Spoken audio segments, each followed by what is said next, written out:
બમનોલી મિલન point પાસે આવેલી ઉમા ઇન્ડસ્ટ્રીઝમાં આવેલા એક કારખાનામાં શોર્ટ સર્કિટના કારણે આગ ફાટી નીકળતા ભાગદોડ મચી હતી। આગના કારણે ધુમાડો વધુ હોવાથી અન્ય કારખાનામાં કામ કરતા કારીગરોમાં ભયનો માહોલ જોવા મળ્યો હતો। જોકે ફાયરને જાણ કરતા લાશ્કરો દોડી આવ્યા હતા। ત્યારબાદ પાણીનો મારો ચલાવી આગ કાબૂમાં લીધી હતી। આગથી કોઈ જાનહાનિ થઈ ન હતી। नाम विजय सोलंकी, बेस्तान फायर स्टेशन, सब fire officer, Surat fire and emergency service.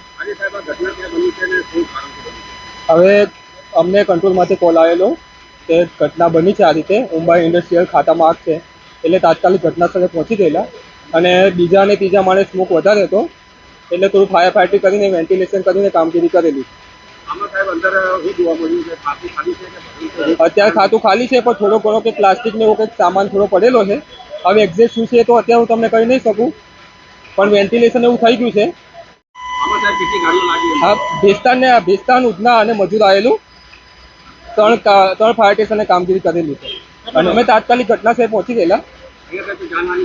ના, કોઈ જાનહાનિ નહીં, કોઈ એવું ખાસ નુકસાન થયેલું નહીં।